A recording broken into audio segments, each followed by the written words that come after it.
5-year-old Dimitri was born with cerebral palsy. There is no medical cure for this condition.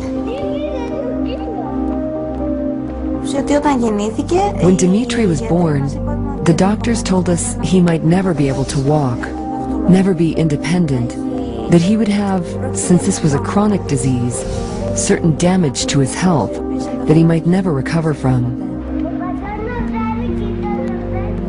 We had not tried any alternative. Personally, I trusted nothing but the standard approaches. Until some people we trusted, because we knew them well, told us about Eric.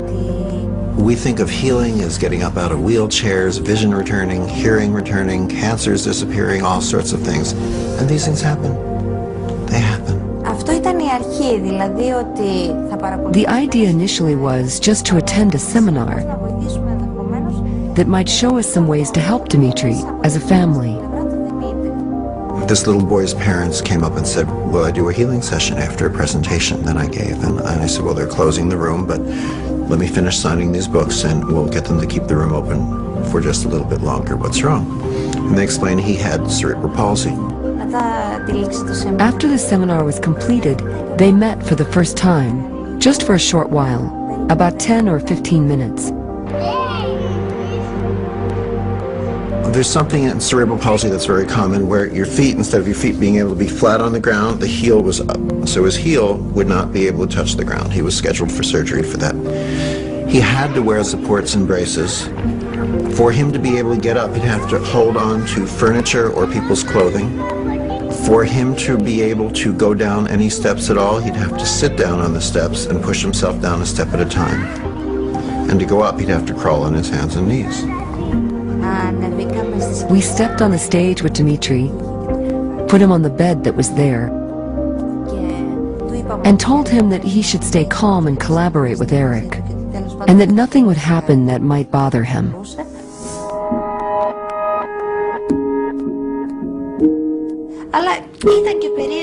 It was strange for us to think that this man was trying to heal him using his hands, and yet without actually touching him. He got up after 4 minutes and was not just walking, he was jumping and he was running. It was a huge surprise and a great joy for us. But at the same time, we were left wondering, how does this all work? So fast, so directly, and so effectively.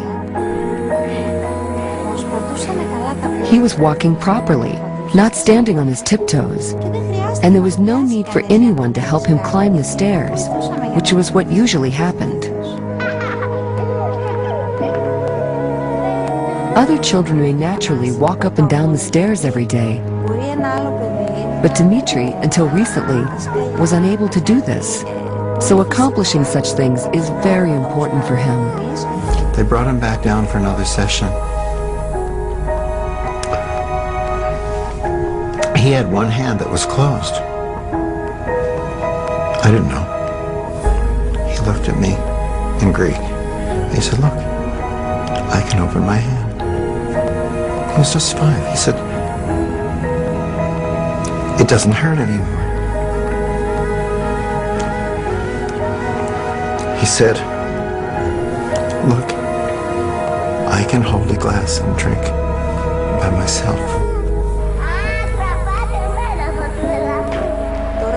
Now his fist is open. It is relaxed and cooperates with the left hand much better, which is very helpful. It's not always closed into a fist, which bothered him a lot. And when he wants to give us a hug, he used to do it with only one hand. Now he gives a full hug and says, you see, I can do it. I'm a big boy now. Of course, his hand isn't fully functional yet, but together with the left hand, it works somehow, and he doesn't reject it. Perhaps the most fascinating aspect of reconnective healing is that it can be learned. Now, I didn't believe that this was something one can learn. I thought it was something only Eric was capable of doing. I didn't think I could acquire these skills too, and help you, my neighbor, my friend. But in the course of the program, right away we saw for ourselves that yes, you can indeed learn to help others. If you see the living example standing in front of your eyes, as we see our own child, then I think that yes, you believe it.